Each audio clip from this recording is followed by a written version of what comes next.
Trazendo aqui, então, no nosso evento de hoje, Dr. Bruno Guedes, ele é urologista e vai trazer aí um tema do Novembro Azul e da saúde do homem, desmistificando alguns conceitos, alguns temas e respondendo aí as perguntas no final da nossa explanação, da explanação do Dr. Bruno aqui. Pedimos a gentileza que vocês pensem aí nas perguntas para trazer para o Dr. Bruno no final do evento. Quero agradecer aqui a participação da Flávia e da Regiane, que vão fazer aí a tradução das letras, trazendo inclusão aos nossos eventos. Agradeço também ao Jadson, que está dando aí o suporte na nossa transmissão. Vamos, então, dar as boas-vindas ao nosso querido Dr. Bruno Guedes. Seja muito bem-vindo, doutor. Olá, boa tarde, obrigado. Podemos começar a apresentação? Sim, doutor, pode começar. Fique à vontade. Perfeito. Então, antes de mais nada, eu queria agradecer ao convite. É uma honra, uma oportunidade estar aqui para falar um pouquinho com vocês. Não deixa de ser um pouco assustador também, já que o Ministério Público é uma instituição de respeito, de muita consideração, acho que por todos e por mim particularmente. Então, me sinto muito honrado. Espero atingir as expectativas e tentar esclarecer um pouquinho, ver se motiva um pouquinho todos vocês a se cuidarem, né? Eu acho que o objetivo principal é esse. Então, meu nome é Bruno, eu sou médico urologista, cirurgião geral, trabalho na rede pública aqui em Brasília, no Hospital de Sobradinho, e como urologista, cirurgião geral, e me dedico também à rede privada, apesar do SUS ainda ser a minha paixão, né? Então, para começar, Você sabia que o homem vive 7 anos a menos do que a mulher? Essa é uma pergunta clássica. Eu acho que toda palestra em relação à saúde do homem, câncer de próstata, qualquer coisa nesse sentido, começa com essa pergunta na tentativa de trazer uma reflexão. Mas isso é uma realidade, por mais que a gente tenha evoluído muito nos sistemas de saúde, na tecnologia, essa realidade ainda continua por vários aspectos que a gente vai tratar um pouquinho. Apesar dessa realidade e de tantos esforços que vêm sendo feitos, o homem ainda não quer falar muito sobre a saúde, né? Ele fala muito pouco sobre esses aspectos. Então, vamos partir de algumas premissas, né? Os homens são mais vulneráveis às doenças, principalmente às doenças graves e crônicas. Eles morrem mais cedo do que as mulheres. Estatisticamente, nos hospitais, a gente costuma ver mais homens internados com doenças graves do que mulher. Então, geralmente, o homem, quando vai procurar o sistema de saúde, muitas vezes ele passou já da fase da prevenção e está na fase de tratamento, que é muito mais caro para o sistema e muito mais sofrido para o usuário e também para a família, né, que tem que compartilhar de um momento um pouco mais grave. E apesar dessa vulnerabilidade, das altas taxas de morbidade, que são as doenças e mortalidades, o homem não busca, como as mulheres, o serviço de atenção à saúde. E por que somos assim? A gente tem que entender uma série de questões de desenvolvimento, evolutivos, e que geram barreiras socioculturais e barreiras institucionais. Nas barreiras socioculturais, eu acho que vale a pena muito falar da construção da subjetividade masculina. A gente, felizmente, teve vários avanços, principalmente graças aos movimentos feministas dos anos 60, no Brasil, começou a tomar um pouco mais de força aí já nos anos 90, obviamente começou antes, mas de uma forma um pouco mais forte dos anos 90, que gera aquela questão da masculinidade, da feminilidade, que nada mais é do que são construções culturais de gênero, né? E elas existem só no imaginário do homem e da mulher. A gente cria essa ideia e socialmente a gente aceita essa ideia, né? E aí o homem, construir o homem, entre aspas, é uma construção um pouco mais difícil, devido às vicissitudes que passa o gênero masculino. Então, nessa construção da subjetividade masculina, tem um estereótipo de gênero, que é o homem forte, o homem é o que não chora, o homem é o provedor da casa. São coisas culturais machistas muito enraigadas ainda na nossa criação apesar da gente ter tido um avanço muito grande nas gerações mais atuais, mas ainda muito o que crescer, mas a gente ainda passa por esse tipo de estereótipo e que não justifica muito, porque a gente vê, por exemplo, que as mulheres são cada vez mais provedoras dos lares, são chefes de família, e nem por isso elas deixam de procurar menos o serviço de saúde em fases iniciais do que o homem. Então, é uma questão cultural, é uma desculpa, na verdade, né? Nós temos algumas vulnerabilidades físicas e psíquicas que a gente nem todas consegue explicar, mas, de certo, por exemplo, o homem ele morre mais, é mais comum o aborto de fetos masculinos do que fetos femininos, e o homem morre mais no primeiro ano de vida. Então, além de todas essas questões, a gente tem outras causas que que aumentam a mortalidade, esses índices de mortalidade do homem. E a questão da violência estimulada. Nós, homens, somos aqueles que, ou culturalmente, ou somos ensinados assim, que a gente não pode apanhar, que a gente tem que revidar. Lembra muito de um estudo, um experimento feito nos anos 60, eticamente muito questionável, que era o modelo do Bobodol, né, que era um João Bobo, que as crianças eram submetidas a influência de um adulto que batia no João Bobo, e as crianças começavam a reproduzir e ficaram cada vez mais violentas, xingar. Um experimento muito interessante que se pode achar facilmente na internet. Então, uma frase que eu acho que é interessante, que ilustra muito essa questão da subjetividade masculina dentro do contexto cultural, é que o homem, preocupado em não perder a sua esfumada rota, o macho dominante tem o horror de atravessar os limites do masculino, e, por isso, sempre impôs rígidos padrões direcionados de comportamento, de pensamento e até de moda, a si mesmo e às mulheres.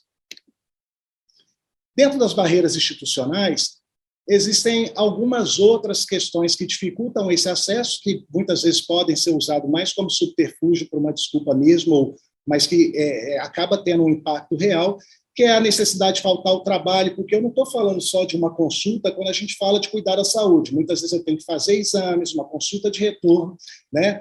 As consultas, muitas vezes, quando a gente vai marcar no SUS só horário comercial, no privado, muitas vezes a gente não consegue achar muitos profissionais que atendem em horários alternativos, e muitas vezes não é o profissional da nossa preferência o horário alternativo também. Isso acaba causando uma certa resistência de procurar o serviço de saúde. E eu gosto muito de falar sobre a fragmentação do cuidado. Tendo trabalhado um pouquinho com gestão pública de saúde, a gente observa que existe uma tendência a modelos na literatura, apesar de no Brasil isso estar de uma forma um pouco inicial, a gente tem modelos principalmente para doenças crônicas não transmissíveis, diabetes, hipertensão, obesidade, a gente fragmenta muito o atendimento. Então, o que acontece? O homem vai no urologista, depois vai no cardiologista, vai no endocrinologista, e vai fazer o exame, faz a colonoscopia. Para cada uma dessas questões, eu dificilmente consigo organizar isso tudo num turno só. Então, isso acaba gerando um desestímulo. Eu acabo selecionando que parte eu quero cuidar e acabo não conseguindo fazer um tratamento, um cuidado, uma avaliação um pouco mais geral. Isso seria interessante se a gente tivesse ambulatórios multidisciplinares, multiprofissionais, mas que ainda não é uma realidade, principalmente no sistema privado. Dentro disso tudo, desses conceitos que a gente falou, é preciso evoluir. E quando a gente fala em evoluir, não é só uma adaptação às realidades, à modernidade e à tecnologia. A gente precisa evoluir nossa mente. O cérebro é o órgão sagrado da manifestação da mente, em trânsito da animalidade primitiva para a espiritualidade humana. A gente precisa largar a animalidade e nos entendermos como sujeitos ativos da transformação, da mudança, entender um pouco da nossa responsabilidade dentro do processo de saúde. E por que a gente precisa se cuidar? Para vivermos melhor e vivermos mais, né? Eu acho que esse é um objetivo que a maior parte das pessoas, pelo menos, gostariam, né? E viver mais e viver bem. Então, dentro disso, existem várias causas de mortes que são preveníveis, né? A primeira causa de morte no mundo, tanto homens, mulheres, são as doenças cardiovasculares. Aí a gente fala do AVC, do infarto agudo do miocárdio, que não só são responsáveis por morte, mas por sequela, falta ao trabalho, incapacidade e outras questões que estão envolvidas aí, a questão social dessas doenças. E a segunda, as neoplasias, pulmão, próstata e intestino, né? Que são doenças também, são doenças que causam grande transtorno psíquico, transtorno à saúde até da família, né? Quem já teve um paciente com câncer na família sabe os estresses que gera em todos, não só o doente, obviamente que o doente sofre um pouco mais, mas gera a todo o entorno dele, né? Então, dentro das causas cardiovasculares, eu opto por começar falando disso, porque é uma coisa que eu falo muito para meus pacientes. O paciente procura urologista. Ontem mesmo eu atendi um paciente nesse sentido. Chegou para mim morto de medo, eu acho que eu estou com câncer de próstata, já fui num outro médico, me falou que isso é câncer, etc. e tal. E quando eu vou olhar os exames dele, o paciente estava num risco iminente de ter um infarto, né, com obstrução das artérias do coração, etc., de ter que falar, calma, nesse momento a gente precisa lidar com essa questão do coração, né? Falando de uma forma bem grosseira, né, e isso a gente aborda de uma forma um pouco mais delicada durante uma consulta médica, que se eu não sobrevivo ao coração, eu não vou ter tempo de vida para ter um câncer de próstata, falando assim de uma forma muito grosseira, né? Então, a gente tem que priorizar determinadas coisas, sem tirar a importância das outras. Então, as causas cardiovasculares estão associadas à pressão alta, níveis de colesterol do sangue elevado. Agora, na pandemia, eu acho que um percentual altíssimo das pessoas que já frequentavam o meu consultório voltaram com alterações importantes dos exames laboratoriais, o diabetes, doenças do músculo cardíaco, que aí existe um leque bastante grande dessas questões, predisposição genética, falta de atividade física, obesidade e situações prolongadas de estresse. Algumas dessas causas são completamente evitáveis ou controláveis, outros, como fator hereditário, não. Mas isso é uma soma, né? Uma soma de fatores que vai dizer se a gente tem um risco mais alto ou não. Então, quando os sintomas começam a aparecer, 95% já está em caso avançado, doença avançada. Então, não adianta eu falar, eu vou procurar urologista porque eu estou com sintomas, acho que estou com câncer de próstata. Para começo de história, esses sintomas geralmente não são de câncer de próstata, os sintomas urinários. Em segundo lugar, a gente começa a pensar em outra hiperplasia, outras doenças, mas não vamos associar sintoma ao câncer de próstata. E não é possível prevenir a doença, mas é possível diagnosticá-la precocemente. Então, quando a gente fala de prevenção, a gente não está falando de prevenir o câncer, a gente está falando de uma prevenção secundária que está relacionada a evitar que essa doença se avance, né? E quando a gente faz esse diagnóstico precoce, a gente tem uma chance de cura que gera ali em torno de 90%, e isso, os que não são curados, a gente ainda consegue prolongar bastante a vida e qualidade de vida, e que muitas vezes o paciente não vai morrer, não é do câncer de próstata. Então, o que causa a doença? O envelhecimento é um fator de risco, fatores hereditários, e dentro dos fatores hereditários é interessante saber que um parente de primeiro grau aumenta a minha chance 2 vezes de ter o câncer de próstata. Se eu tenho 2 parentes de primeiro grau com câncer de próstata, minha chance já é 6 vezes maior. Então, isso causa um alerta para eu procurar e me prevenir. A etnia, a gente sabe que pessoas da raça negra têm uma predisposição a maior a ter o câncer de próstata, assim como pessoas da pele branca têm maior predisposição a ter câncer de pele, isso são fatores relacionados à etnia. A questão dietética, obesidade é um fator de risco também para câncer de próstata. A questão dietética, existem vários alimentos que todos acham aí na internet que pode prevenir ou não. Existem muitos mitos e verdades sobre isso, mas eu acho que não cabe aqui a gente se prolongar nessa situação. Como eu disse, fase inicial da doença, a gente não tem sintoma. Então, não vale a pena ficar falando sobre eles agora, né? Quando acontece o sintoma, é na fase tardia da doença, e o diagnóstico, na maioria das vezes, diagnósticos bem feitos em fase inicial, ele é feito com uma história clínica, uma avaliação clínica de rotina, e nessa avaliação clínica de rotina, de acordo com o que julgar necessário, o urologista vai fazer exame físico, pedir exames complementares para poder fazer esse diagnóstico. E como prevenir? Né? Não existe ainda, infelizmente, uma prevenção primária, fazer coisas para não ter o câncer. Mas eu tenho a prevenção secundária, que nem eu falei. Mas a gente sabe que o estilo de vida saudável pode evitar a questão do câncer de próstata. Alguns alimentos, tem a história do tomate, que é um pouco questionável, o licopeno, algumas couve-flor, brócolis, mas isso tudo ainda, né, carece de bastante estudo. E prevenção secundária, que é a avaliação periódica pelo urologista, que eu não vou evitar o aparecimento da doença, mas eu vou conseguir diagnosticar essa doença logo no início e impedir que eu tenha um desfecho ruim, né? É muito importante saber, isso serve não só para o paciente, mas para os médicos de uma forma geral. PSA não afasta a possibilidade de câncer de próstata. E muitas vezes isso não é de conhecimento geral dos médicos de outras especialidades. Para a gente ter só uma base, né, o laboratório geralmente vai vir com aquele valor de referência. E muitas vezes os colegas de outras especialidades fazem o screening e mandam para a gente quando tem um PSA alterado pelo valor de referência, que alguns laboratórios vão vir como 2,5, outros como 4. Mas, por exemplo, a gente vê que estatisticamente, quando o PSA está entre 0 e 2,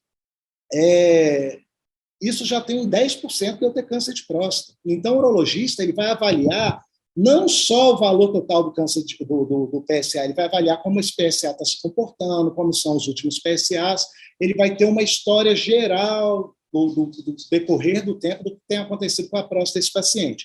E aí a importância do toque na complementação desse diagnóstico, porque, por exemplo, um PSA menor que 4, né, que é um PSA que é dito dentro da normalidade, eu, com toque normal, vou ter 5 a 8% de diagnóstico, mas se eu já tenho um toque alterado, 25% de chance de ser um câncer de próstata. Então, isso é muito importante. E o exame físico da próstata ainda é necessário. A gente, às vezes, vê muitos pacientes que chegam ao nosso consultório, não, o meu urologista parou de atender o plano que eu tenho, o senhor atende, por isso que eu estou aqui e tal. Quando foi a última vez que o senhor fez câncer toque de próstata, ou toque retal? Eu nunca fiz, doutor. Meu urologista falou que isso é coisa do passado, que ele só pede ressonância. Não. Infelizmente, a gente não tem dados de literatura que autorizem que a gente tenha esse tipo de conduta. É óbvio que mudou muito a conduta, a gente não sai tocando todo mundo acima de 40 anos, igual se fazia todo ano, existe hoje um espaçamento de tempo, o urologista pode julgar em algum ano de falar não vou fazer o toque como ser necessário, mas ele ainda tem seu papel e precisa ser feito.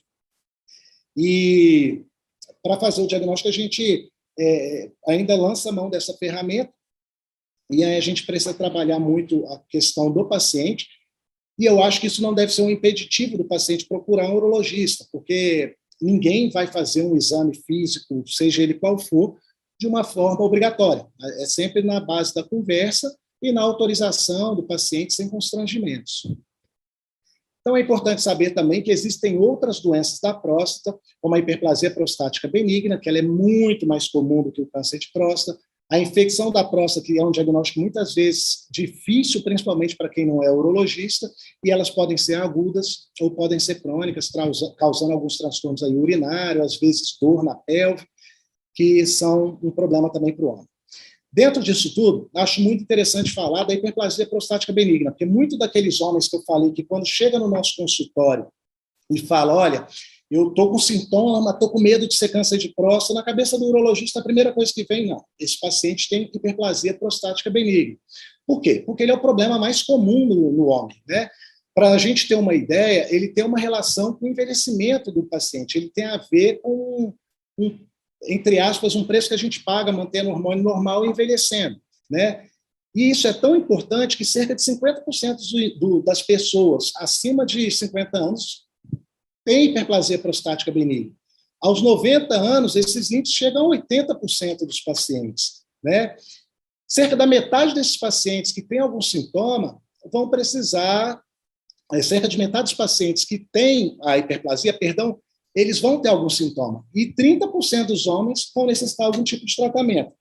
Hoje em dia, a gente tem medicamentos para usar em determinadas fases que a gente pode melhorar a qualidade de vida do paciente e até prevenir um crescimento prostático, às vezes até evitando um desfecho para uma cirurgia. E muitas vezes a gente tem que abrir mão do tratamento cirúrgico, seja ele pela técnica que for. O problema da hiperplasia é que ele pode afetar muito a qualidade de vida do homem. Então, o homem começa a urinar muito, numa fase mais avançada, ele pode perder a urina, então isso acaba causando transtornos do homem não querer mais sair para um lugar que não tem banheiro, às vezes até para o cinema, ficar preso, medo de perder a urina. E muitos casos de idosos que acordam muitas vezes à noite para urinar e acabam tendo quedas em casa com fraturas. Até costumo orientar para meus pacientes idosos com hiperplasia para tirar cachorrinho pequeno, tapete, chinelo do chão para evitar o risco de queda. A hiperplasia, então, pode, se ela não for avaliada a tempo e cuidada de forma oportuna, ela pode causar alterações irreversíveis à anatomia do trato urinário. E, felizmente, tem tratamento e controle, muito bom controle, devolvendo a qualidade de vida do homem. E como é uma consulta ao urologista ao final? Né, para desmistificar um pouquinho. É como qualquer outra consulta médica. O paciente vai chegar lá, a gente vai ouvir a queixa dele, e aí ele vai vir com as queixas específicas, vamos direcionar a conversa dentro dessas queixas específicas, mas a gente, geralmente, de acordo com a epidemiologia, a gente aproveita a oportunidade para conversar um pouquinho sobre hábitos urinários. Existem alguns questionários específicos, mas a gente começa a entender e levantar essa reflexão no homem até que ponto a fisiologia urinária dele não está mudando, às vezes de forma muito sutil. Questionamos, a maioria de nós, sobre a saúde sexual do homem também, e questionamos sobre hábito de vida, qualidade de vida, doenças existentes e medicamentos que usam. Dessa forma, a gente consegue começar a entender um pouquinho melhor o nosso paciente. E aí, num segundo momento, a gente faz o exame físico de acordo com a queixa e o consentimento do paciente, que eu falei. Nenhum exame físico deve ser feito de forma obrigatória, por pressão de família ou nada disso. Eu acho que a gente tem que trabalhar no convencimento. O paciente precisa entender a importância de se examinar e que muitas vezes o exame complementar ele não vai conseguir substituir a contento o exame físico do médico. Então, o objetivo da consulta é melhorar a qualidade de vida geral do paciente, independente de qualquer coisa. A gente quer, na verdade, fazer o diagnóstico oportuno, num tempo rápido e numa situação que a gente ainda consiga prevenir complicações da doença e curar quando for possível. E logo a gente vai fazer os devidos encaminhamentos necessários. Então, a maioria dos urologistas, quando atende o homem, ele aproveita aquela oportunidade para fazer uma avaliação geral. Então, a gente pede colesterol, pede exame da carótida, pede exames que a gente julga necessário de acordo com a idade, colonoscopia para os pacientes acima de 50 anos, e direciona, quando a gente olha o resultado, a gente consegue direcionar e dar um pouco mais de informações para que o paciente possa se sentir motivado a procurar outros especialistas. A gente esclarece as dúvidas, baseado em estudo. Hoje, com a questão de internet, existem muitas informações muito boas, mas existem informações muito ruins também, e às vezes o paciente tem um pouco de dificuldade de filtrar, ainda mais quando são temas um pouco tabus, por exemplo, como questões de doenças relacionadas à sexualidade, né, os transtornos sexuais, disfunção erétil, ejaculação precoce, ou até infecções sexualmente transmissíveis, que ainda são um tabu na nossa sociedade. E a gente trata as questões de saúde, então, antes que se tornem problemas mais sérios. E em que o urologista geralmente vai poder te auxiliar, né? Ele vai cuidar das doenças da próstata, cálculo urinário, problemas hormonais, disfunção erétil, infecções sexualmente transmissíveis. Essa parte a gente trabalha muito na prevenção também. Eu recebo alguns pais de pacientes, que são pacientes há muito tempo, alguns pacientes são pacientes há muito tempo que levam seus filhos, às vezes na adolescência, para tirar alguma dúvida e para fazer esse tipo de orientação, de prevenção, enfim. A gente trata também tumores de rim, tumores de bexiga, tumor de adrenal, outros tumores relacionados ao aparelho geniturinário, câncer de pênis. Tratamos muito incontinência urinária, tanto no homem como na mulher também, então o urologista é médico de mulher também. Fazemos avaliação da fertilidade quando necessário e também no planejamento familiar, quando o homem decide não mais ter filho e quer fazer a sua vasectomia ou falar um pouco sobre métodos contraceptivos. E na adolescência fazemos toda essa questão de orientação do desenvolvimento. É muito comum o pai perguntar: o testículo está normal, o pênis está normal, tem fimose, não tem fimose, não está demorando muito para o pênis crescer ou para aparecer pelos, então a gente trabalha nessa questão da educação em saúde também, né?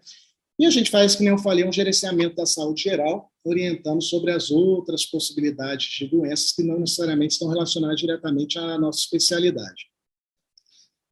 E falando um pouco de qualidade de vida, eu vou falar um pouquinho das disfunções sexuais, porque isso sempre gera muito interesse. Eu acho que existe, inclusive, um mercado muito obscuro relacionado à disfunção sexual, porque se aproveita por ser um tema tabu, pela vergonha que isso gera na masculinidade, lembrando de toda aquela conjuntura do que é construir o homem, da subjetividade da construção do homem.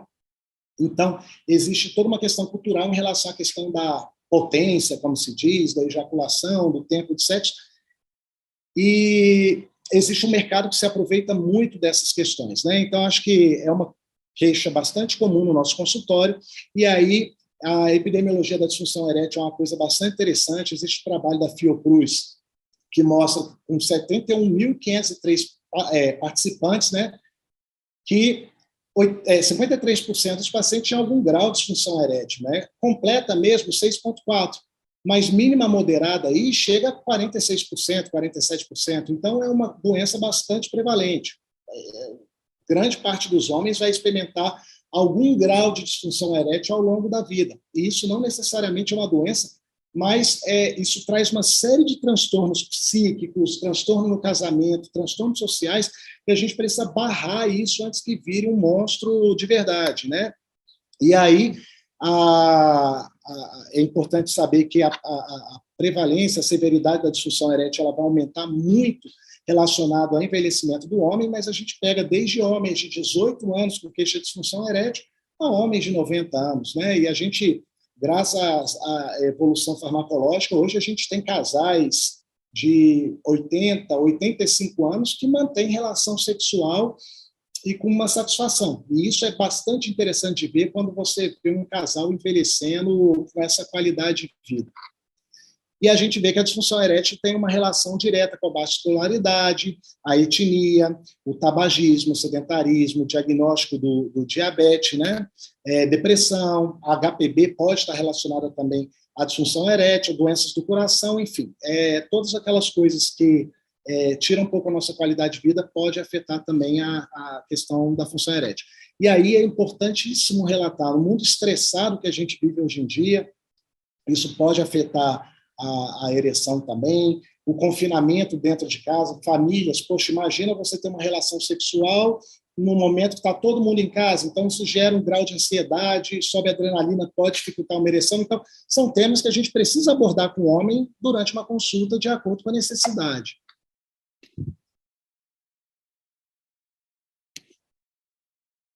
Ainda falando um pouquinho sobre a epidemiologia, os pacientes que participaram, 71.500 pacientes participaram dessa pesquisa, falam que nos últimos 3 anos, somente 27% dos pacientes foram perguntados sobre problemas sexuais durante uma consulta médica. Isso é uma coisa que, no meu ponto de vista, é um pouco até absurda, porque a questão sexual ela é completamente relacionada à qualidade de vida do paciente. Isso faz parte do ser humano, do viver em sociedade, né? Então, o sexo tem seu papel muito importante dentro da questão da saúde mental, e a gente vê que quase 1/4 dos homens só são perguntados em relação a isso. E muitas vezes o paciente acaba não puxando esse tema por achar que não convém puxar naquele momento, apesar do que 81% dos pacientes indagados dos pacientes que participaram dessas perguntas acham que deveriam ser perguntados e 68% falam que não teriam vergonha para discutir essa questão. E saúde sexual, como eu falei, é qualidade de vida. Os estudos são unânimes ao indicar que as pessoas que manifestam maior satisfação com sua vida sexual relatam menos problemas as pessoas com melhor vida sexual, ou seja, menos problemas na saúde sexual, elas atualmente apresentam melhores níveis de saúde física, menos doenças crônicas, menos diabetes e menos problemas de saúde mental, principalmente depressão e ansiedade, que estão em voga na sociedade moderna. Então, para não me delongar demais aqui, a gente poderia passar horas conversando sobre problemas da saúde do homem. Eu acho que o meu objetivo foi só pincelar um pouco da importância de se procurar um urologista. Eu acho que a conversa mesmo deve ser feita dentro de consultório. Essa conversa muitas vezes não se consegue fazer em 10, 15 minutos de consulta. Na verdade, muitas vezes não. Na minha concepção, eu, pelo menos, não consigo fazer isso em 10 a 15 minutos. Mas uma última mensagem que eu acho que vale para tudo, de uma forma geral, e a literatura cada vez é muito vasta, seja para câncer de próstata, ou para outros tipos de câncer, para doença mental, né, de saúde mental, e para vários outros transtornos, coma bem, durma bem, faça atividades físicas regulares e cuide da sua saúde mental, né? E, por último, exercite sua espiritualidade. A espiritualidade, por mais que pareça uma coisa ligada à religião, não necessariamente é, né? E a espiritualidade é possível ser exercida, inclusive, por ateus.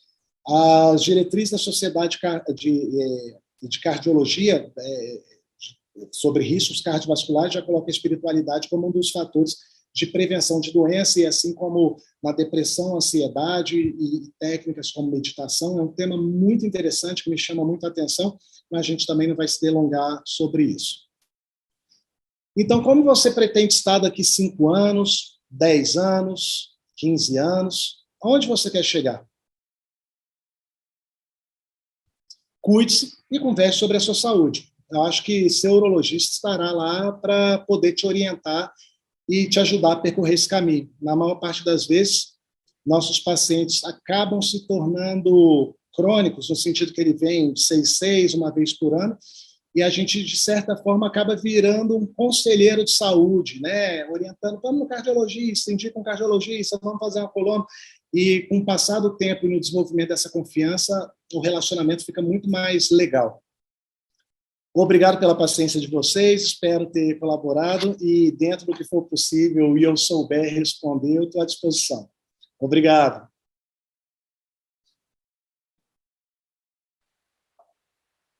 Maravilha, doutor Bruno. Pode interromper o compartilhamento, por gentileza? Só um segundo que eu vou... Ótimo. Eu vou precisar de ajuda de vocês. Interromper, pronto. Pronto, perfeito. Maravilha. Obrigada, doutor, pelas explanações. Tivemos aqui algumas perguntinhas, tá? Bastante interessantes. Podemos começar, então? Sim, claro, estou à disposição. Então, vamos lá. Dentro da sua experiência, qual é a justificativa mais comum dos pacientes para não terem procurado auxílio médico precocemente? Então, essa realidade tem mudado bastante, felizmente, nos últimos anos, né? Geralmente, o que eu observo dentro do meu consultório, no SUS a história é um pouco diferente. As pessoas têm barreira de acesso, né? Não conseguem marcar uma consulta, até os que querem. Dentro do consultório, a gente vê que essa procura está muito relacionada ao contexto sociocultural, cognitivo. Não pego com tanta frequência assim pacientes com câncer de próstata já avançado. Eu, felizmente, já tenho pacientes já que começam na fase de prevenção e, em algum momento, a gente começa a fazer esse diagnóstico. Mas, geralmente, quando chega avançado, tem esse perfil. Não, é porque eu trabalho demais, fui me preocupar em formar meus filhos, eu sou o provedor da casa. Então, é um discurso cultural, né, que são desculpas que o paciente conta para a gente, e, na verdade, ele está contando para ele mesmo para tentar justificar alguma coisa que a gente sabe que, quando a gente se organiza, a gente consegue fazer, né?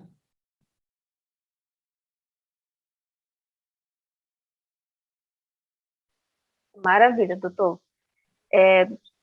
Eu vou procurar fazer as perguntas de maneira anônima por solicitação de alguns participantes, ok? Claro. Então, no caso de dificuldade de urinar um jato forte, sendo que às vezes a urina sai apenas depois de alguns segundos, é motivo de preocupação? Não é um motivo de preocupação, né? Que nem eu falei, isso tudo vai depender da idade do paciente, aquela questão toda. Não é um motivo de preocupação no sentido, vou pensar num câncer de próstata nesse momento, né? Que nem eu falei, câncer de próstata, quando aparece sintoma, é uma fase avançada e geralmente vai ter outros comemorativos. Mas pode ser um sinal de hiperplasia prostática benigna, né? E aí existem outras situações que estão relacionadas ao funcionamento da bexiga, que na verdade é uma área que eu mais atendo dentro do meu consultório, que podem gerar esse tipo de sintoma. Então, às vezes, a gente vê até aspectos de ansiedade relacionados a sintomas urinários. Da mesma forma, por exemplo, que todo mundo conhece alguém que, quando fica estressado, nervoso, sente uma batedeira no peito, sente aquela famosa gastrite nervosa, uma dor de barriga, tem pessoas que vão manifestar isso na bexiga. Então, são sintomas urinários que são genéricos. E aí, dentro desses sintomas genéricos, precisa de uma boa conversa. Esse é um caso sensacional de que, muitas vezes, esclarecendo melhor esses sintomas, eu vou conseguir direcionar para um diagnóstico muito mais do que se eu for sair pedindo exame para tudo, né? Então, são casos muito interessantes para uma consulta mesmo, que numa conversa a gente já consegue direcionar para as possibilidades. E aí, fazer um mínimo de exames menos invasivos também que forem necessários para dar um diagnóstico. E esse é o tipo de coisa que muitas vezes gera muito, às vezes, constrangimento e, às vezes, uma piora da qualidade de vida da pessoa que tem esses sintomas. Maravilha, doutor, obrigada. Existe alguma relação entre câncer de próstata e a vasectomia ou alguma outra doença? Perdão, existe relação entre a vasectomia, o câncer de próstata e alguma outra doença? Não. Bom, de estudos que eu tenha lido, não, né? Eu sempre tomo bastante cuidado falar isso, porque a medicina é muito dinâmica e os estudos vão aparecendo. O câncer de próstata, por exemplo, de quando eu fiz a minha residência há 10 anos atrás, quando eu acabei minha residência, hoje é uma doença tratada de uma forma completamente diferente, né? A cirurgia continua, mas como a gente entende a doença, ela é diferente. Então, hoje, eu não conheço nenhum estudo que relacione a vasectomia ao câncer de próstata. E aproveitando a pergunta, né, que é uma coisa que é muito comum no nosso consultório, perguntar: a vasectomia tem relação com disfunção erétil, ou com ejaculação precoce, ou com diminuição de hormônio? Não. Não existe possibilidades anatômicas de que um procedimento de vasectomia cause nenhum desse tipo de transtorno. Obviamente, muitas vezes, o paciente que faz vasectomia é um paciente que já está ali por volta dos 40 anos, às vezes estressado, filho, etc. E ele, por qualquer outro motivo, tem uma disfunção erétil, a gente tende, nossa mente tende a procurar explicações, né, para tudo, ainda que elas sejam uma relação de causa equivocada, e acaba atribuindo isso à vasectomia. Mas não tem relação. Maravilha. E a vasectomia, ela é um procedimento permanente? Existem relatos de homens que conseguiram engravidar mulheres ainda depois de vasectomizados? Como que é essa questão da permanência ou não desse procedimento? Exato. Então, a vasectomia, a gente costuma dizer que é um procedimento permanente, né? Ainda que existam técnicas para reverter, caso o homem deseje engravidar, eu estou falando de reversão cirúrgica. É possível? Mas os resultados não são tão satisfatórios. Então, eu costumo dizer para o paciente que quando ele se decide a fazer uma vasectomia, ele tem que estar decidido a fazer a vasectomia como planejamento. Não quero ter mais filhos, ainda que eu troque de esposa no futuro e qualquer coisa nesse sentido. Ganhe na Mega Sena e resolva ter mais 100 filhos, então a decisão dele tem que estar tomada dentro de um contexto mais geral, né? Mas existem situações, isso sempre é esclarecido e deve ser esclarecido dentro do contexto de uma preparação para a vasectomia, de que pode acontecer uma reversão espontânea. A natureza encontra um jeito, né? E a gente não tem muito como prever isso. A gente pode fazer a cirurgia tecnicamente super adequada, amarra, tira, que nem a gente brinca, né? Queima, amarra, tira, dobra, inverte, faz tudo que é possível. Mas alguns casos que aí as estatísticas mudam entre 0,01% a 0,03%, pode acontecer de ter uma reversão espontânea. Isso pode acontecer até muitos anos depois da vasectomia. Então, não adianta ficar fazendo espermograma seriado, nada disso, para tentar prever esse tipo de situação. Mas por que é importante eu, como homem que vou ser vasectomizado, ter essa informação? Porque imagine a situação. Eu faço a vasectomia, estou casado, etc. e tal.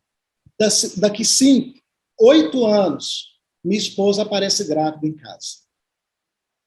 Se eu não sei essa informação, a primeira coisa que eu vou falar é de quem é esse filho. Não é meu, eu sou vasectomizado. Imagina o transtorno que isso vai trazer para o casal, né? Entre provar que é ou não é, o relacionamento se desgastou e o casamento muito provavelmente acaba, né? Então, eu sempre falo para o paciente que essa informação é muito importante de acontecer, dela ser frisada com o paciente, porque se por acaso aconteça essa gestação, eu, antes de criar qualquer transtorno no meu relacionamento, eu vou buscar de novo o urologista para saber o que pode ter acontecido e pode sim ter revertido. Acho que todo urologista conhece pelo menos algum caso, ou que tem operado, ou de alguém que operou que aconteceu. E isso não está relacionado a erro técnico ou falha do procedimento. Infelizmente, isso é uma coisa que é inerente ao procedimento. Inclusive, tem relato também com a ligadura de trompas, né? Pode acontecer uma reversão. Então, são coisas aí que fogem ao controle do médico e aí é uma decisão da natureza, né? Excelente. É indicada, então, a cirurgia de circuncisão em recém-nascido? Não, existe muita controvérsia sobre esse tema. Alguns países, né, tem motivos religiosos, os muçulmanos, árabes e os judeus têm esse costume de fazer essa circuncisão. Nos Estados Unidos também é uma prática bastante frequente, mas a gente entende como a formação do pênis ela vai se completar ali em torno dos 4, 5 anos de idade. Então, é muito comum a criança ter uma fimose fisiológica. O que é a fimose, antes de mais nada? Fimose não é ter a pele, que muita gente chega no consultório achando isso. Ah, meu filho tem a pele, ele está com fimose. Não. Fimose é quando eu tenho essa pele e essa pele é incapaz de ser reduzida e expor a cabeça do pênis, que é a glande. Então, isso que é uma fimose. É normal a criança não expor a cabeça do pênis nos primeiros anos de vida. Isso é considerado um desenvolvimento normal. Quando a gente passa dessa idade, 4, 5 anos, aí sim a gente se preocupa em fazer o procedimento para tirar essa pele. E qual que é a importância de expor a cabeça do pênis? Por quê? Por que isso tem que ser feito? Porque a gente sabe que a não exposição da cabeça do pênis leva a má higiene. A má higiene, além de questões sociais, né, de relacionamento, etc., ela é um fator de risco muito alto para câncer de pênis, né? Então, o ideal, eu acompanhar essa criança, fazer uso de pomadas específicas, evitar de ficar puxando, porque muitas vezes o pai ou a mãe fica agoniado na hora de lavar, fala, meu filho, puxa, puxa, puxa, aquilo pode ficar fazendo microlesões na pele que acaba cicatrizando e deixa a pele dura. E talvez aquele menino lá para os 5 anos até nem ia ter fimose, mas de tanto que eu insistir antes, puxando aquela pelinha, acaba que eu posso gerar uma fimose que provavelmente a criança não ia ter. Então, eu não recomendo, alguns colegas recomendam fazer, porque já é prevenção, fica mais fácil de higienizar, etc. Eu tendo a ser um pouco mais conservador nesse sentido. Acompanha a criança, quando tiver ali um pouquinho próxima dos 5 anos, a gente usa a pomadinha, não evoluiu de forma bem, aí a gente programa, sim, fazer esse tratamento. E aí, alguns outros casos que a gente acaba fazendo a cirurgia, adolescentes que querem fazer ou que tem algum distúrbio durante a masturbação, a relação sexual que acaba causando dor, infecções, às vezes tem fungo, assim como a mulher tem a cândida, toda mulher sabe o que é cândida, o homem pode ter cândida também, e essa cândida gera um desconforto na pele, e aí às vezes a gente trata, o homem começa a ficar insatisfeito com o tratamento clínico, a gente tira essa pele também para melhorar o controle da infecção, mas como tudo dentro da medicina, acho que cada caso tem que ser avaliado e discutido individualmente, né? Dentro de um bom senso e dentro de um consenso. Perfeito. Exercícios de contração dos músculos ali da pelvis, né? Quando, por exemplo, a pessoa urina, né? Segurando e soltando os jatos, ajuda, é benéfico de alguma forma, tanto para questões de prevenção de câncer ou mesmo de desempenho sexual? Para prevenção de câncer, não. Tá? Não tem nenhum relato. que acontece?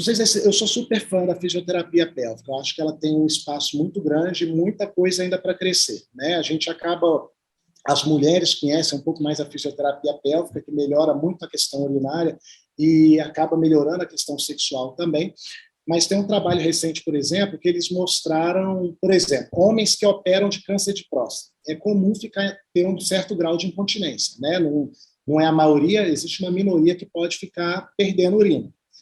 E aí eles compararam desses homens fazendo exercício por conta própria de contração com homens que foram para a fisioterapia e os homens que não fizeram nada. Observou-se que o exercício de contração pura, sem o acompanhamento de uma fisioterapeuta ou de um fisioterapeuta, não mostrou benefício em relação ao homem que não faz nada, né? Óbvio que o maior controle pélvico pode ajudar no melhor controle de continência, de ejaculação, mas são temas tão complexos que envolvem muito mais do que uma musculatura, né? Principalmente quando a gente envolve questões sexuais, a gente está falando de comportamento humano, a gente está falando de tabus, a gente está falando de crenças, de ansiedade, de uma série de hormônios que descarregam no corpo. Então, existem. Essa indústria do sexo ganha muito dinheiro com essas coisas, porque muitas das questões sexuais elas têm a ver com aspectos de insegurança, de falta de conhecimento, de ansiedade, que geram um fluxo de adrenalina. E aí, muitas dessas coisas acabam tendo um certo papel placebo, que gera uma certa confiança no homem, e o homem, uma vez que ele se sente mais confiante, ele se sente mais à vontade para ter relação sexual, isso melhora o desempenho, né? Então, é um assunto bem interessante, mas só isso aí seria uma aula inteira para discutir sexualidade masculina, né? Maravilha, doutor. Vou fazer aqui duas perguntas ao mesmo tempo e o senhor, por gentileza, responda as duas ao mesmo tempo, intercale como o senhor achar mais adequado para a didática. Perfeito. Uma pequena dor no saco escrotal é motivo de preocupação? E a outra pergunta é o que eu posso fazer para melhorar o meu desempenho sexual? Lembrando que a pergunta foi enviada por um homem. Tá. O que acontece? Dor testicular é um diagnóstico extremamente comum dentro do consultório de urologia, né? E, geralmente, é um diagnóstico que acaba levando um certo grau de ansiedade da pessoa, porque muitas vezes o paciente entra na internet, vai pesquisar se não pode ser câncer, né? A gente tem uma tendência, nosso cérebro, ele foi feito para a sobrevivência, nossa evolução foi feita para a sobrevivência, então o nosso cérebro ele sempre prevê o pior. Por quê? Porque ele quer sobreviver, então tem que fazer a previsão do que é o pior, né? Então, isso serve para tudo. A grande maior parte das dores testiculares não são nada grave, né?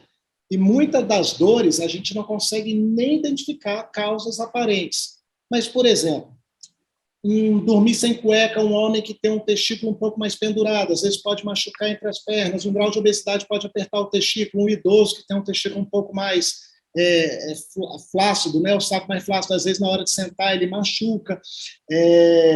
O autoexame, uma coisa muito comum é o paciente sente uma dor testicular, pelo motivo que for, e aí ele fica se autoexaminando. Aquilo vai machucando o testículo e vai tornando aquela dorzinha crônica. Ou, por exemplo, a maior parte dos homens já experimentou isso, principalmente adolescente. Está com a namorada e beija, amassa e não sei o quê, e aquela coisa toda, e não ejacula. E depois ele fica com uma dor no testículo imensa. Isso é uma dor comum, né? Então, a maior parte das dores a gente vai investigar de uma forma muito tranquila. É muito difícil essa dor estar relacionada a alguma coisa pior. Agora, eu orientaria, sim, a procurar um atendimento para esclarecer e ficar tranquilo logo com isso. A maioria dos pacientes, só no fato de ser orientada, é igual a mulher com dor na mama, né? Que a mulher às vezes experimenta uma dor na mama, fica preocupada, aí será que é câncer? E só o fato de descartar qualquer coisa, parece que ela nem lembra mais da dor. Com o homem acontece exatamente a mesma coisa. E sobre melhorar desempenho sexual, isso é uma pergunta muito ampla, né? é que nem eu falei, falar sobre sexualidade é uma coisa tão interessante, tão complexa ao mesmo tempo, porque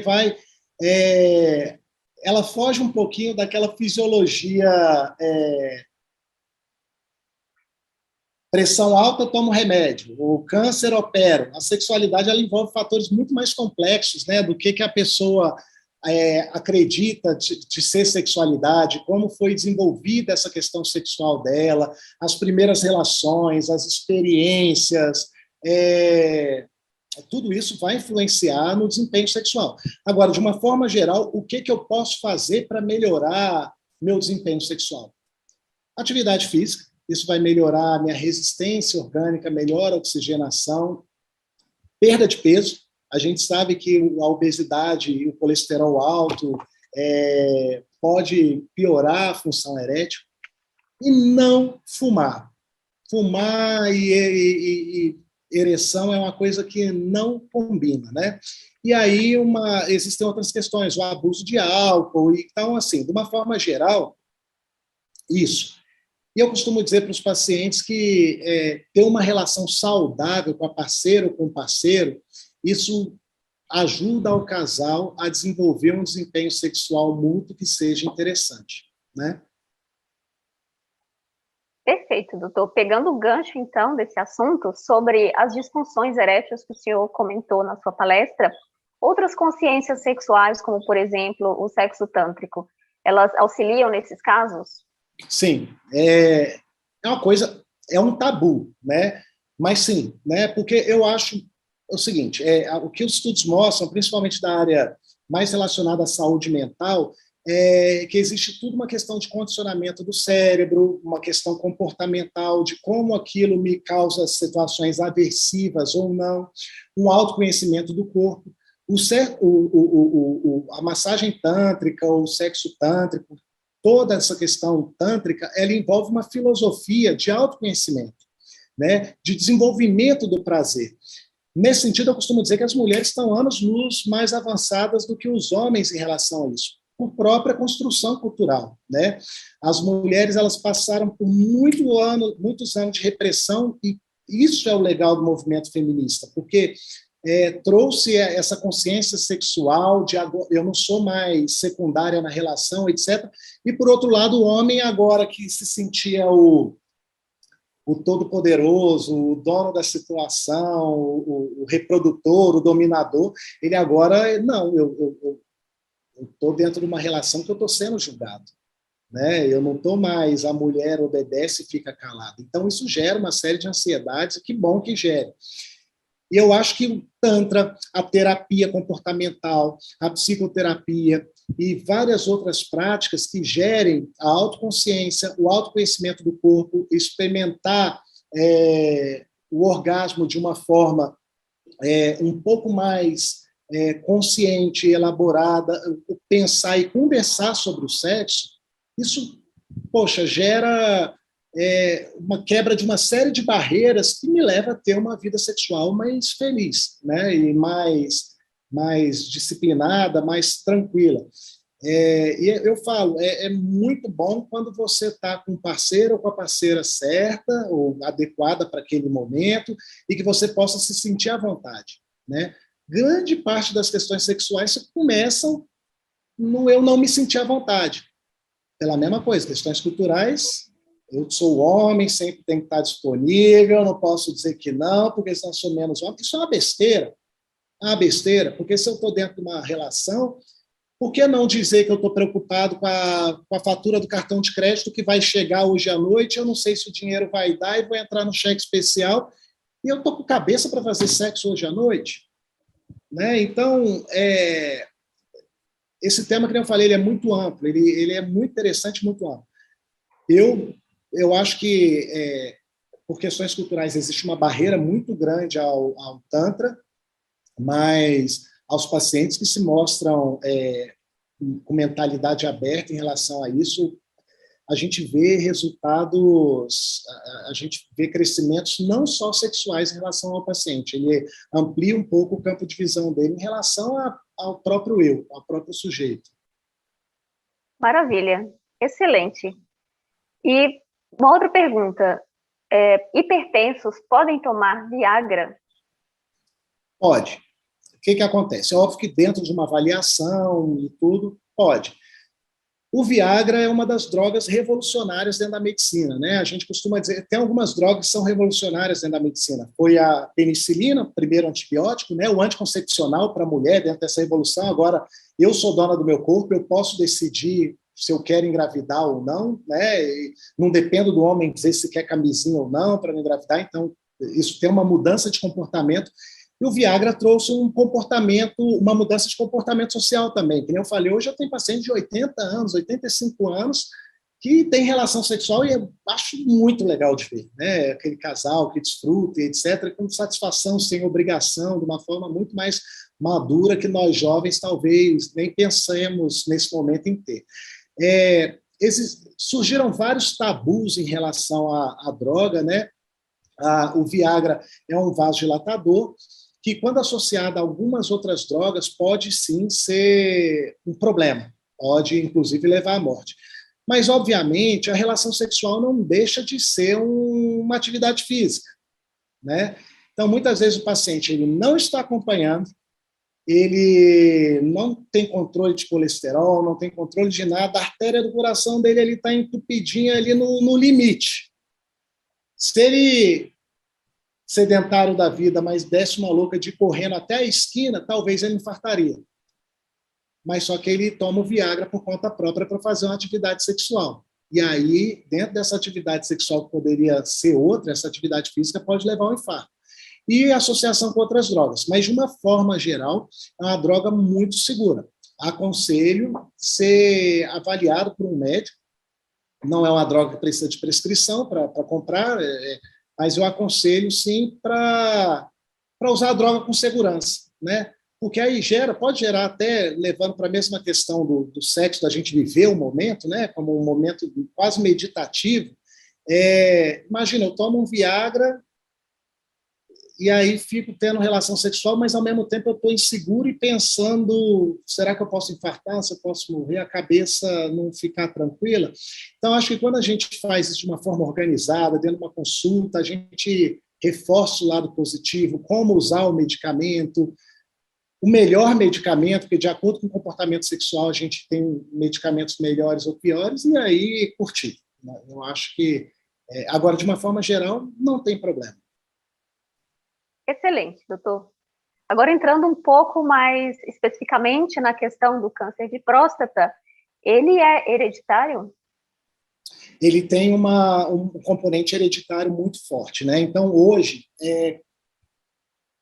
como que a gente faz o screening prostático? Antigamente, a gente pegava todo mundo com 40 anos, faz exame de próstata, e aí tinha que fazer o toque, PSA, etc. e tal.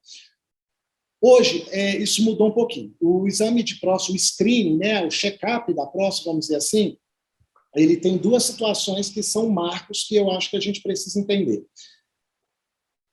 45 anos, ele deve começar a ser investigado de forma um pouco mais contundente, né, inclusive com o toque, para pacientes que têm história de câncer de próstata na família. Por quê? Porque é hereditário. Pacientes de etilia negra ou pacientes obesos. Nesse caso, a gente acaba, e obesidade, que eu estou falando, uma obesidade maior, a gente acaba até adiantando um pouco essa avaliação. Pacientes que não têm nenhum disso, nenhuma dessas outras causas, a gente vai levar para os 50 anos, né? Então, vou dar meu exemplo. Meu pai teve câncer de próstata, né? Foi operado, está com critério de cura, graças a Deus, mas isso, para mim, é uma informação. Qual que é a informação do meu pai ter tido câncer de próstata passa para mim? Que eu, Bruno, preciso ter um pouco mais de atenção, porque eu tenho uma chance 2 vezes maior do que algum colega ou amigo meu que não tem história de câncer de próstata na família. Todos os cânceres são multifatoriais, né? A gente tem uma mania de tentar botar tudo numa caixinha, é genético, não é. Não, é multifatorial, né? Mas a genética tem um fator bastante forte em relação a isso. Inclusive as questões emocionais? As ditas somatizadoras? Pois é, Aí tem uma questão seguinte, como ciência, não. Né? A gente não tem nada comprovado, como ciência, urologia, vamos dizer assim, né? A gente não tem nada comprovado em relação a determinadas situações como câncer de próstata, por falta de estudo. Não quer dizer que tem ou não tem. A gente não tem nenhum estudo que mostre que sim. Né? No momento, eu faço uma pós-graduação, uma especialização em neurociência e comportamento. Né? Eu gosto muito dessa questão mais humana, saúde mental e etc.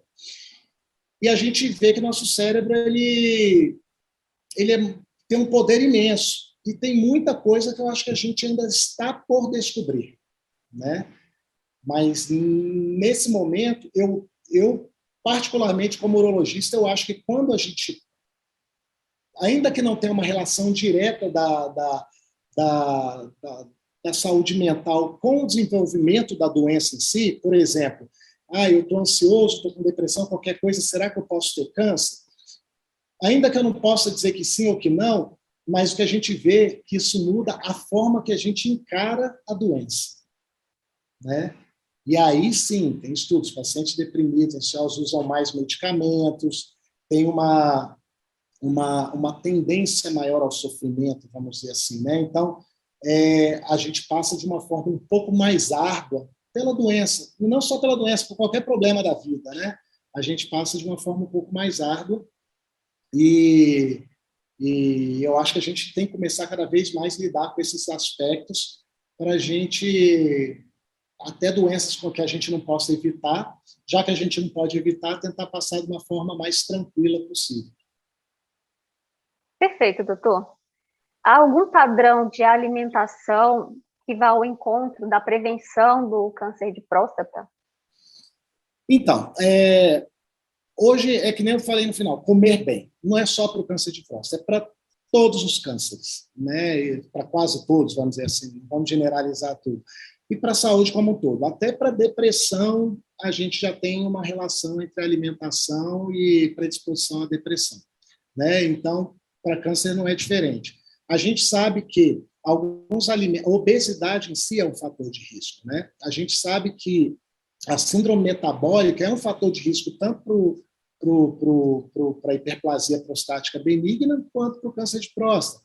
Os alimentos gordurosos, as gorduras de animais carne vermelha, perdão, elas têm relação a pior prognóstico. E aí existem estudos mostrando a comer peixe pelo menos 3 vezes por semana para risco cardiovascular, a história do ômega 3, mas só que tem alguns estudos que falam que não é só o ômega 3 em si, é uma relação ômega 3 e ômega 6.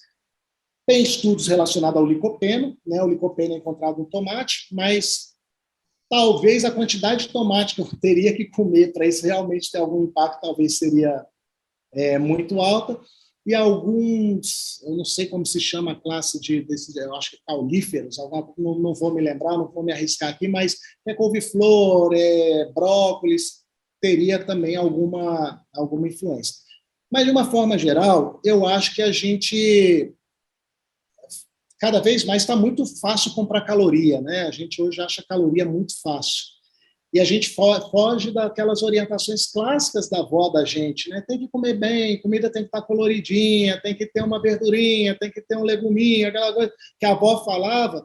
A gente foi modernizando para outra coisa, mas foi regredindo em conhecimentos que a nossa população, nossos pais já falavam para a gente, né?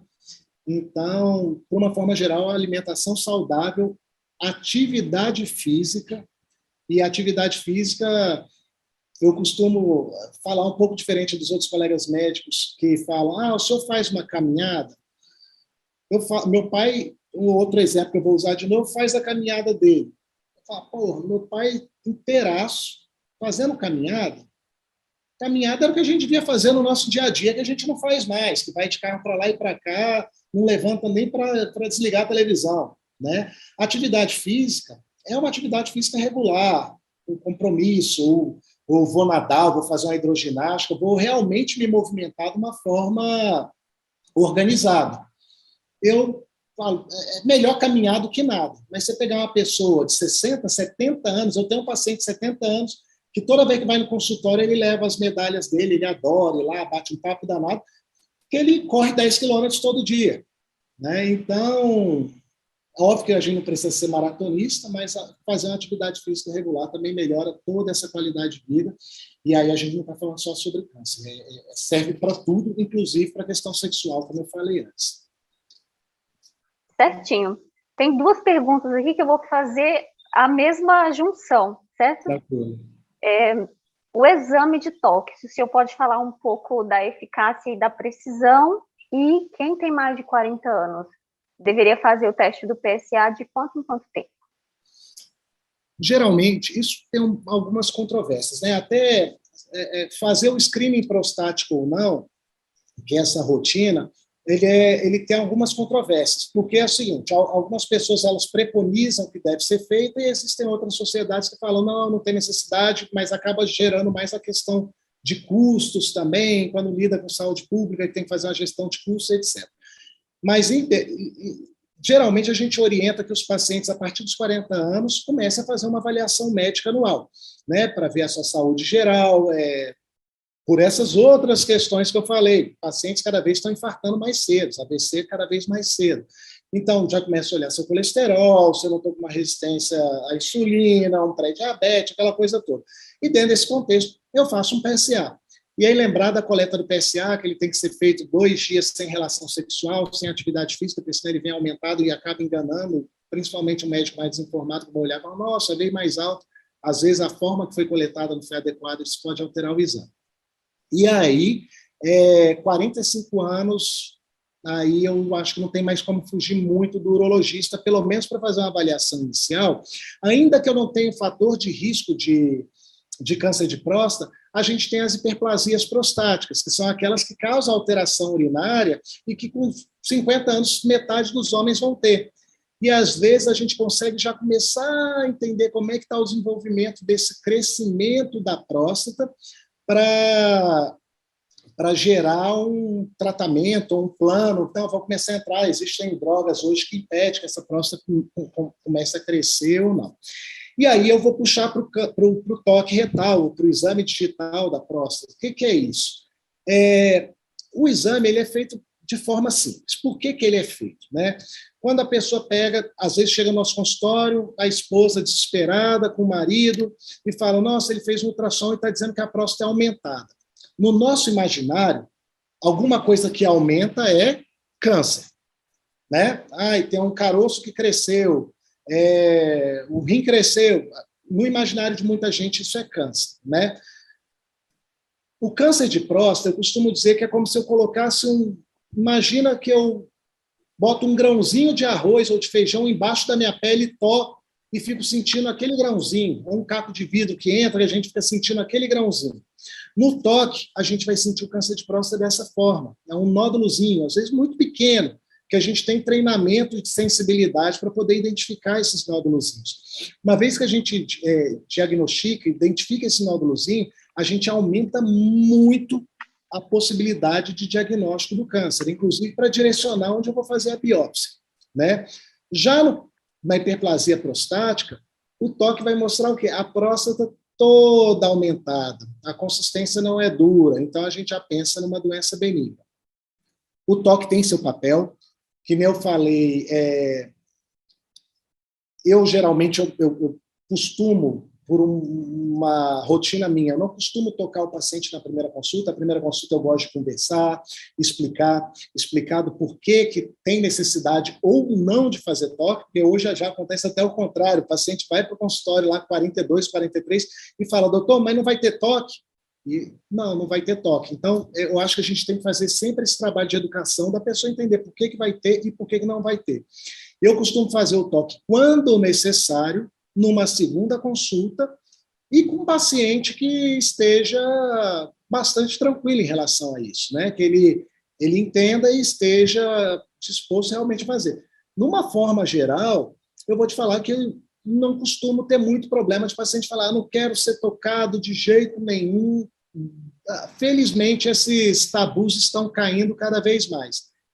E, obviamente, a história daquele toque anual, etc. Isso pode ser avaliado por cada urologista e isso acaba dando uma certa tranquilidade também para o paciente, né? Não vou tocar todo ano, etc. E tal. Agora, é um exame que é indolor, para algumas pessoas gera certo desconforto, que acaba sendo mais um pudor do que o desconforto do toque em si, mas é um exame que ainda é necessário. A gente ainda tem ele no rol de ferramentas para o diagnóstico, assim como a gente tem um hemograma, um ultrassom, cada exame é pedido de acordo com a sua indicação, né? Excelente, doutor. O urologista, né, tem um determinado profissional aqui, pergunta do nosso participante, que dispensa o toque, pois considera suficiente controlar, então, a variação do percentual do PSA, combinando, então, com a consulta semestral. E aí ele quer saber, então, qual que é a sua opinião a respeito dessa metodologia, e ele complementa, né? Qual seria, então, essa frequência adequada para visitar o urologista?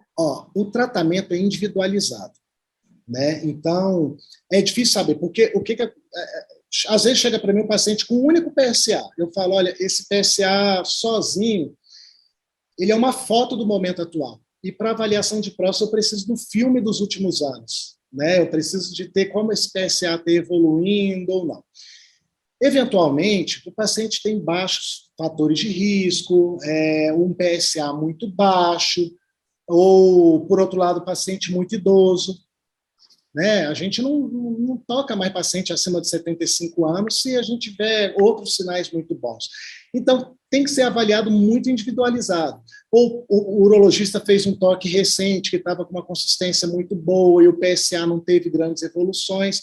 Isso pode ser individualizado para cada paciente. Eu não posso criticar dizendo, não, o urologista está fazendo de forma adequada ou inadequada com tão poucos dados. Geralmente, a gente acompanha de anual. Eventualmente, alguns casos que a gente quer ver melhor como é que esse PSA está se comportando, eu posso pedir semestral, e não necessariamente vou tocar de 6 meses, né? Então, pode ser que a conduta do colega, e muito provavelmente, a gente tem uma sociedade, a Sociedade Brasileira de Urologia, ela é muito bem organizada nesse sentido, de estar sempre atualizando com diretrizes e toda essa questão, né? De promover a questão do screening, etc. Então, muito provavelmente deve ter algum motivo individual para esse urologista não estar realizando o exame. Mas, de uma forma geral, a gente faz naquelas condições que eu falei, acima dos 45 anos, se tiver fator de risco, acima de 50. Ou se tiver uma elevação de PSA ainda específica e a gente ficar com alguma dúvida. Certinho. Temos, então, mais 2 perguntas, e aí acredito que podemos finalizar, doutor. Tranquilo. O PSA de 1,7 miligramas é bom? É o que eu falei. Para nós, urologistas, se você for perguntar, se quem fez a pergunta for perguntar para um médico geral, vai falar, tá ótimo, está dentro do valor normal, né? Está abaixo de 2, um PSA baixo. É um PSA baixo? É um PSA baixo. Mas o que vai influenciar para mim? Saber a idade, saber como era o PSA anterior. Dependendo da idade, eu vou ter que tocar. Dependendo do fator de risco, eu vou ter que tocar. É importante eu saber o tamanho da próstata. Então, tem muitas outras questões que vão me dizer se esse PSA é bom ou não. Como eu acabei de falar na pergunta anterior, às vezes chega para mim um paciente com um PSA, doutor, fiz esse PSA aqui, o cardiologista mandou eu vir aqui, porque aí eu falo assim, não, a gente conversa, e na próxima consulta eu quero que o senhor resgate lá em casa tudo quanto é PSA que o senhor achar, porque essas informações me dão uma ideia melhor da dinâmica de progressão desse PSA, e aí começa a me dar uma ideia um pouco melhor se pode estar tendo uma divisão anormal das células cancerígenas na próstata, ou se não. Mas, de uma forma geral, é um PSA bom. É um PSA bom, mas, como eu falei, precisa avaliar individualmente, né? Perfeito, maravilha. Bom, e nossa última pergunta. Nosso participante diz o seguinte: eu ouvi falar que o uso frequente de notebook sobre as pernas, quando sentado, poderia afetar, então, a fertilidade masculina. Você pode comentar um pouco para a gente sobre isso? Sim. Isso é uma das orientações que a gente faz muito em consulta, inclusive para outra pessoa que perguntou sobre dor testicular, essa é uma das causas. É uma das coisas que a gente pergunta durante a consulta, uso de calça muito apertada, e etc. e tal. Mas o que acontece? Vamos falar um pouquinho de anatomia, né? Por que o saco é para fora? Por que o saco tem aquele movimento de entrar e sair que todo homem sabe? Se está mais frio, o saco enruga. Se estou com calor, o saco desce. Porque o testículo, para ter um bom funcionamento, ele precisa ter uma temperatura um pouco abaixo da temperatura do corpo. Então, o que acontece? Se eu estou tendo uma temperatura um pouco abaixo do corpo, eu consigo melhorar a espermatogênese. O que é a espermatogênese? A produção do espermatozoide. Agora, se eu estou o dia inteiro, todos os dias, colocando o computador que está aquecendo em cima dos meus testículos, isso pode gerar uma temperatura inadequada para a produção melhor dos seus espermatozoides. Então, de uma forma geral, é uma prática que a gente não aconselha. Inclusive, nos Estados Unidos, tinha uma época que vinha nas orientações dos notebooks, e chegou uma época que eu acho que todo mundo vai lembrar que meio que virou moda comprar aquele desk que tinha uns ventiladores para esfriar o notebook para quando colocar no colo. E além de não ser muito ergonômico também, né? Eu costumo dizer que computador no colo não é ergonômico para ninguém, mas no caso especial dos homens, essa questão é uma verdade. Maravilha, sensacional, doutor Bruno. Muitíssimo obrigada pelos esclarecimentos aqui conosco, pela participação no nosso evento. E é isso aí, pessoal, estamos encerrando o nosso evento de hoje sobre o Novembro Azul, desmistificando aí alguns temas, quebrando alguns tabus, não é mesmo, doutor? Vamos tentando, né? Um ano atrás do outro, mas eu acho que a gente já deu grandes avanços. É verdade, observando assim um pouco todas as questões sociais, a gente percebe mesmo essa movimentação de evolução da nossa sociedade em todos os aspectos. E esse desafio que estamos vivenciando hoje com relação a essa pandemia está acelerando um pouco esses processos, não é mesmo? A gente tem percebido, pelo menos uma preocupação maior com o autocuidado, que querendo ou não, a gente não pensa sobre saúde. A gente fala muito do homem, mas a nossa sociedade, de uma forma geral, a gente tem pensado muito pouco sobre saúde. A gente tem pensado muito sobre pagar conta, um excesso de informações em redes sociais, a maioria delas inúteis, brigar por política, e na hora de cuidar do meu bem-estar, seja ele qual esfera que for, a gente estava deixando de lado. E eu acho que a gente tem evoluído para algo, eu tento ser sempre muito positivista em relação a isso, mas eu tenho essa percepção, sim, que tem, e eu acho que as mulheres, de uma forma geral, é um bom exemplo para isso, né, do cuidar, né? Não sei se é uma questão que já vem ali pela questão mais matriarcal, do ser mãe, ou, enfim, né? Mas a gente precisa muito aprender isso também para viver tanto quanto vocês, né? Maravilha. Estamos percebendo, sim, essa evolução também dos homens em procurar se cuidar um pouco mais, e a QVT trazendo aqui todas essas elucidações para convidar, né, para que todos se cuidem também, até porque um servidor com a saúde em dia é um servidor que trabalha melhor. Pessoal, peço a gentileza, perfeito. Peço a gentileza que vocês assinem, então, a lista de frequências que está aqui abaixo na descrição do vídeo, por meio do link, e preencham também a nossa avaliação de reação. Muitíssimo obrigada, doutor Bruno. Até a próxima oportunidade. Tchau, tchau. A Câmara de Vereadores é a Casa do Povo. Aqui são criados, votados e aprovados os projetos de lei que definem o rumo e o futuro do nosso município. A Câmara de Vereadores também exerce a função fiscalizadora, supervisionando as ações e decisões do Poder Executivo. Faça parte das decisões. Quando a comunidade participa, a cidade cresce. E as conquistas são de todos. Câmara de Vereadores de Passo Fundo.